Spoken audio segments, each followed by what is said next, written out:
صحابی نے پوچھا یا رسول اللہ میں اپنے اخلاق میں جو ایکسیلنسی پیدا کروں تو اس ایکسیلنسی کا سب سے زیادہ مستحق کون ہے؟ یعنی سب سے زیادہ میٹھے انداز سے بات میں کس سے کروں؟ آپ یوں بھی کہہ سکتے ہیں آج کی زبان میں، جب میں بات کسی سے کروں تو اس میں شکر گھولوں میں، تو سب سے زیادہ چینی اور سب سے زیادہ شکر کس سے بات کرتے ہوئے اپنے کلام میں گھولوں؟ بات آ رہی ہے سمجھ میں؟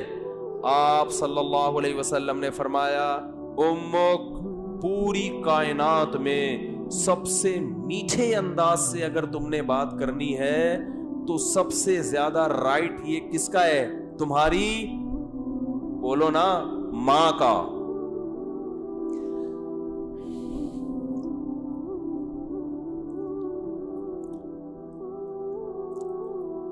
صحابی نے عرض کیا یا رسول اللہ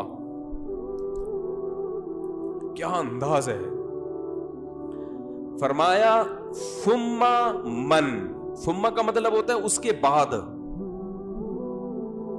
ثم من، یا رسول اللہ ماں کے بعد دوسرے نمبر پر میٹھے انداز سے، اچھے انداز سے بات کرنا کس کا حق ہے کہ میں اس سے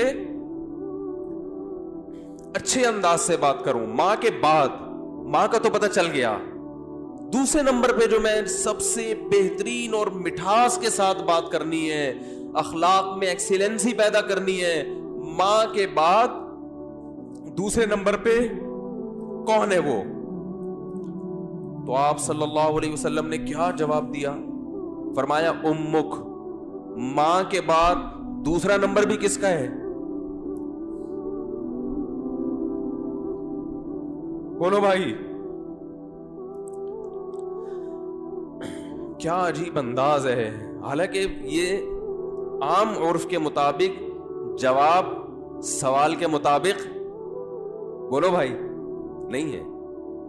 مجھ سے اگر کوئی پوچھے کہ سب سے بڑا حق کس کا، میں کہوں ماں کا، وہ کہ اس کے بعد کس کا، تو میں کہوں ماں کا، وہ کہے گا میں اس کے بعد کا پوچھ رہا ہوں، اس کا تھوڑی پوچھ رہا ہوں۔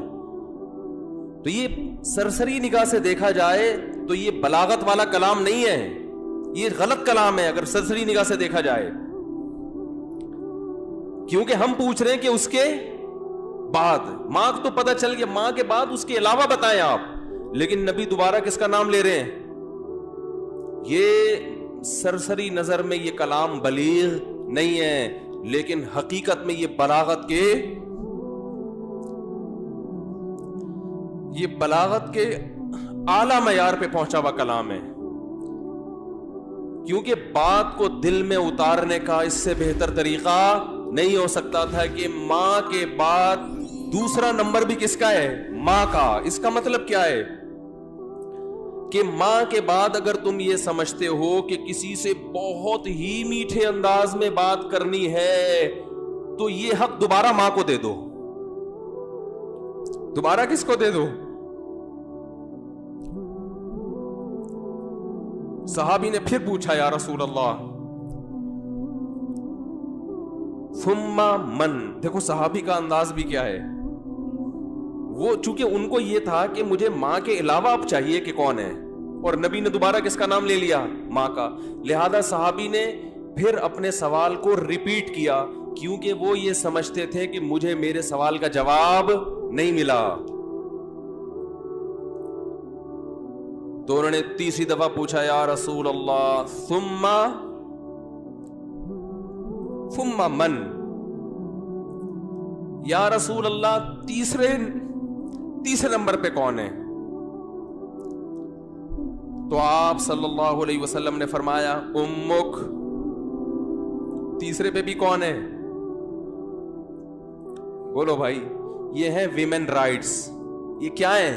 یہ جو بے شرم لوگ حقوق نسواں اور عورتوں کے حقوق کے نام پہ الو بنا رہے ہیں نا، ان کی باتوں میں مت آیا کرو، ان کا مقصد صرف عورت کو کپڑوں سے آزاد کرنا ہے۔ اور مرد کی دسترس سے آزاد کر کے مرد کے مقابلے میں لا کے مرد کا دشمن بنانا تاکہ مرد عورت سے محبت کرنا چھوڑ دے, اس کا حق دینا چھوڑ دے.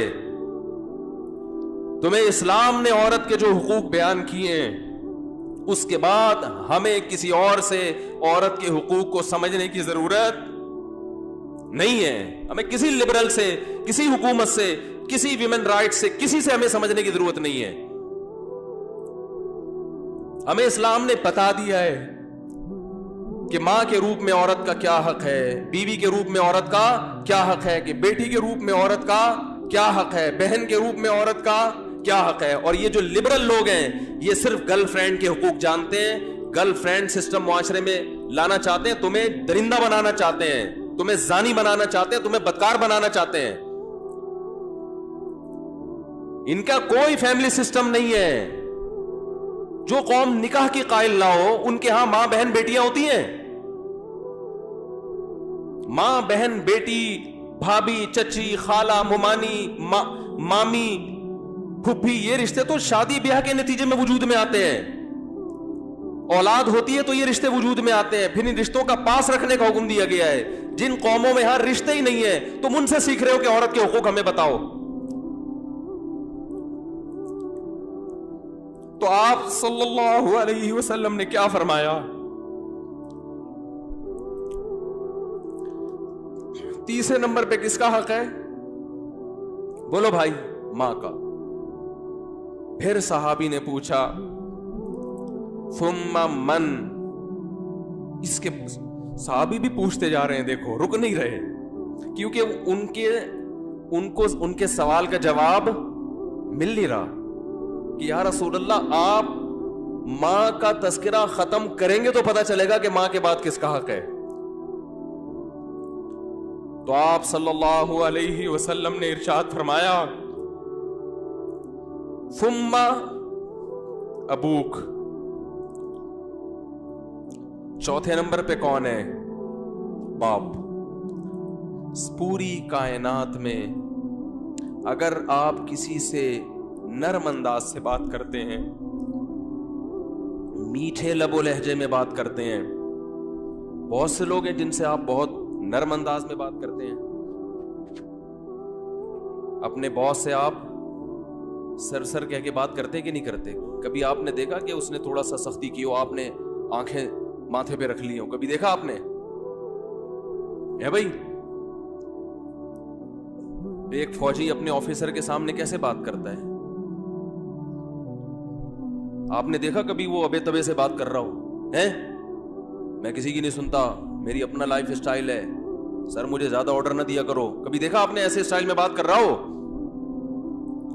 سر یہ جو آپ ہر وقت کی نصیحتیں کرتے ہیں مجھے سمجھ میں نہیں آتی.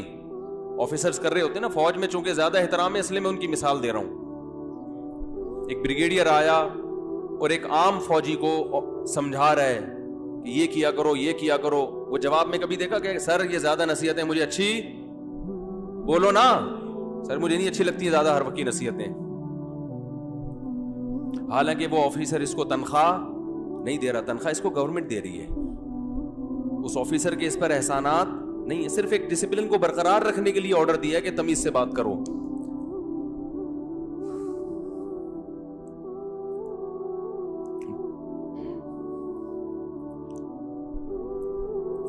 اس نے آپ کے لیے قربانیاں دی ہیں,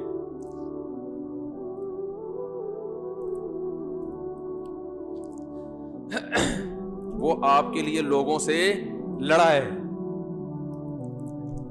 لڑتے ہیں کہ نہیں لڑتے؟ بھائی میرے بیٹے کو گالی دی کیوں تو نے؟ وہ یہ چاہتا ہے کہ آپ اس سے بھی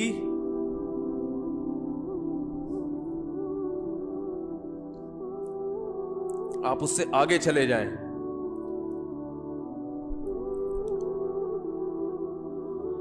آپ کی ماں نے جو آپ کو بچپن میں محبت سے پالا عزت کے ساتھ, تو ماں کو یہ شیلٹر کس نے دیا ہے بھائی؟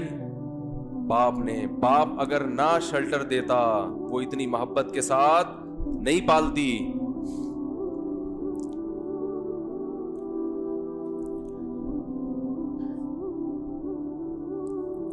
ٹاپک مجھے چینج کرنا پڑے گا, میری میٹر جو ہے نا شارٹ ہو جاتا ہے, بولا نہیں جاتا اس ٹاپک پر. خیر ہم اپنا جو موضوع لے کے چلے تھے اسی کو کرتے ہیں.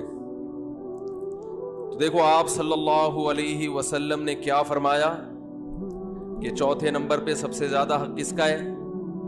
بولو بھائی, باپ کا. اور اس کی علماء نے ایک حکمت یہ بھی بیان کی ہے کہ باپ چونکہ مرد ہے نا تو اس میں برداشت کی قوت, ماں میں برداشت نہیں ہوتی, اس سے بدتمیزی کرو گے بیچاری روتی رہے گی, باپ کھینچ کے 2 تھپڑ, ایسا ہی ہے نا, باپ سے زیادہ نہیں اور لگا دے گا 2-4 کی, ماں بیچاری کڑتی رہتی ہے بیٹھ کے.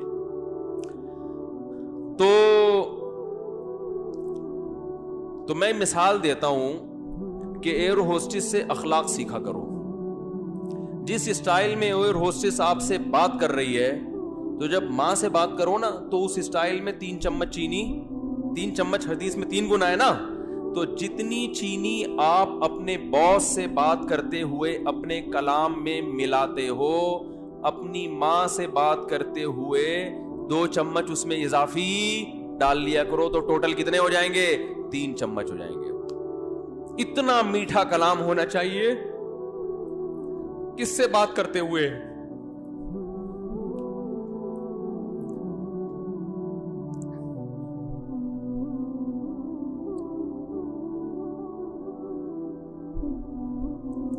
ہم نے بڑے بڑے علماء کو دیکھا ہے, ان کے والدین بالکل دیہاتی, کچھ بھی نہیں آتا ان کو, بالکل گنوار, نہ بات کرنے کی تمیز, نہ اٹھنے بیٹھنے کی تمیز, لیکن بیٹے بن گئے بہت بڑے عالم, اللہ نے بڑی عزت دی. لیکن وہ اپنے باپ کا ایسا احترام کرتے تھے, ایسا بچھ جاتے تھے باپ کے سامنے, ہم نے اپنی آنکھوں سے دیکھا ہے کہ لگتا ہی نہیں تھا کہ یہ کوئی کیا عالم ہے, کوئی مفتی ہے, کوئی بزرگ ہے. Thanks for watching. Don't forget to like, comment, share and subscribe to